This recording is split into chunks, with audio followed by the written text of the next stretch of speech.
Putting aside our sorrow, we renewed our faith in the prophecy that other rings would be found, and see how our faith has been rewarded. The Covenant used to be the main threat, and it was a MacGuffin in the original Halo series because the real threat was the Forerunner legacy and the Flood itself. The Forerunners have been the source of so much mystery throughout the Halo franchise. It was something that was just fascinating to us. So far, it's been a lot of stumbling into their belongings. Like we found Halos. And now we found something more. We found the Prometheans. There's a degree of animalistic fierceness that maybe you didn't see in previous games. The conditions and the context are what pit a hero and antagonist against each other. For this game, we're going to get to see a lot of complexity to their civilization. From their worldview, what they're doing has to make sense. Trying to figure out ways to tell that story without interfering with the shooting aspect of it has been a really challenging thing. We've gotten glimpses of this Forerunner presence that was kind of always there, open as to whether it would ever erupt. And it did. We're trying to really take game systems and manipulate them and give them emotional coloring and context. We wanted to create something that could stand alone and be an enemy that is just as challenging, just as engaging as the Covenant has been in the past for Halo. A lot of that initial discussion was around if you had this incredibly evolved race and they were well beyond humanity, the Covenant, what would that look like?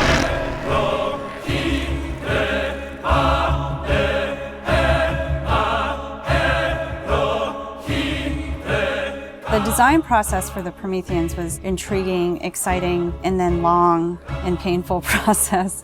I think just because everyone was so invested in what they wanted out of them. How do you imply something strong, something vertical, something different? And how could we actually have a global logical language out of that Forerunner philosophy? Anybody who's played Halo goes, okay, Forerunners is the silvery angular stuff with blue lights across it.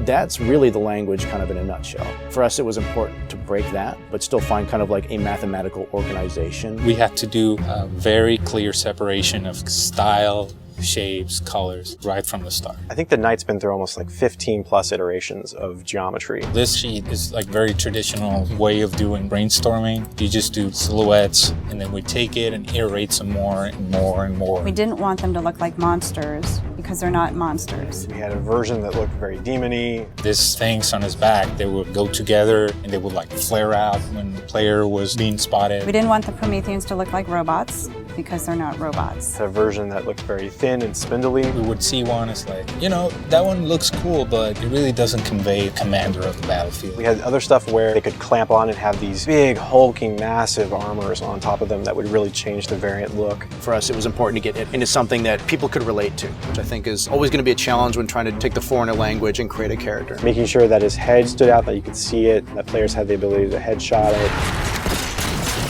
It falls also onto animation. They were able to bring these guys alive and make it feel believable and plausible and still be very fast and lethal. Locomotion didn't look heavy enough at one point, so we scrapped everything and did it all again.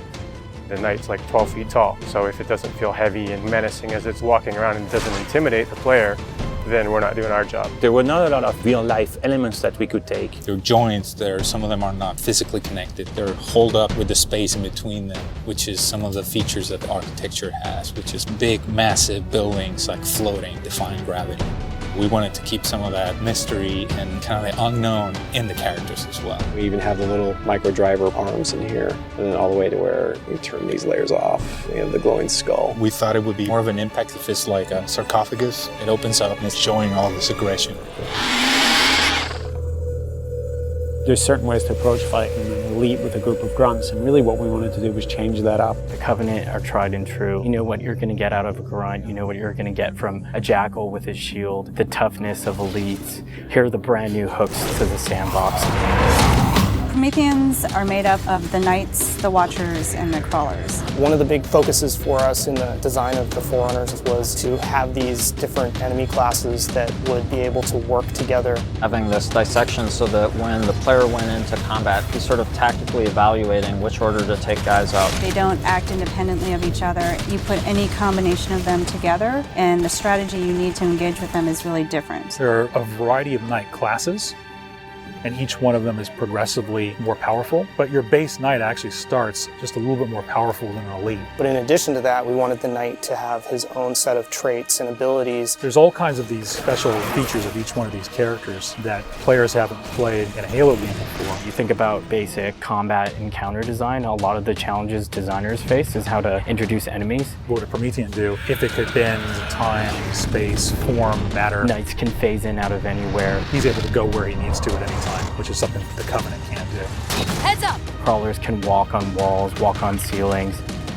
If a knight shield bursts, crawlers will come rushing at you and try and like melee the player to get more aggressive. These certainly slot into that grunt style combatant. And so there was certainly a want to make sure that we can get a lot of them on screen. If you let too many of them get together, they become a really formidable force. One-off, super fun to take out all together. It's like a pack of feral dogs. Its mandibles, when it screams, will actually separate and float around in the air while it's howling. Animation added so much fresh behavior to this character. It's very exciting. The Watcher is definitely a support class. One of the things we wanted to do with the Forerunner characters was constantly have them mix up their tactics and make the player react to it. The Watcher is able to regenerate knights. One of the things we needed to do when the Watcher design was coming along was make sure that the Watcher would actually fit inside of the Knight. That bursts out and swap to the actual Watcher asset. The Watchers are aware if a knight's damaged, they'll protect them, they'll catch grenades, so they kind of coordinate their efforts. The Prometheans feel like the most advanced of the bunch. They're able to bring all of their technology and wisdom to the battlefield. With new enemy class comes new weapon class. We literally concepted probably 200 weapons for this game before we settled on the half a dozen that went in. It's kind of like you've got that balance between humans' model of what a weapon's like and the desire to want to try and make something crazy and futuristic. We tried coming up with this perfect mix of stuff that was still relatable. You would still identify a weapon as a rifle or a shotgun or a submachine gun, even though they're almost magical. The Forerunner Scattershot was probably the first one where we really nailed the design on it. Everybody loves the hinge action shotgun, so we tried doing something like that so that the reload animation would be to cock it up and the front half would smash together. Every time you pick up a Forerunner weapon, it forms in your hand. So that sort of kicked off the component of having these guns form around the player. So there's that moment of like, oh, what is this gun? What does it do? And then when it comes into shape, it's kind of immediately identifiable. What makes the Forerunner weapons distinct is that usually they have dual purpose. So for instance, from the bolt pistol, you can charge it up and have something that's equivalent to almost like a shotgun blast. In the case of the light rifle, we actually experimented with doing dual firing modes.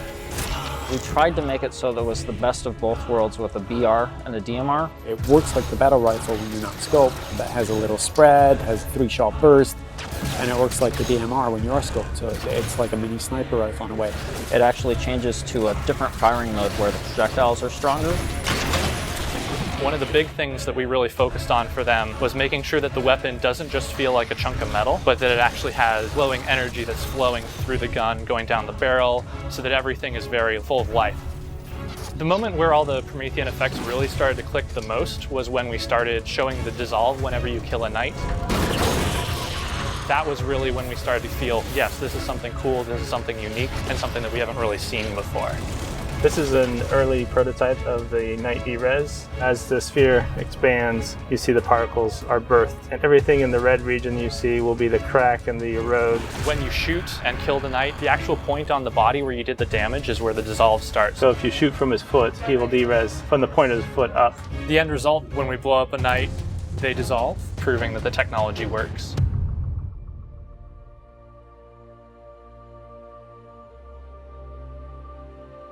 I look at the changes that we're making, and it really feels like we're making a sequel to Halo 3.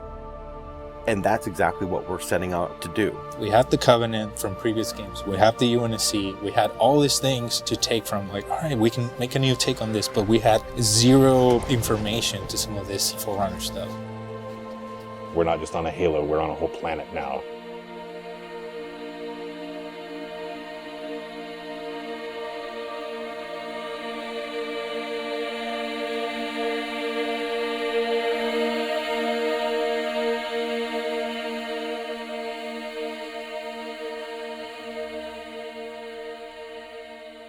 We're not just threatening one corner of the galaxy, we're threatening everything.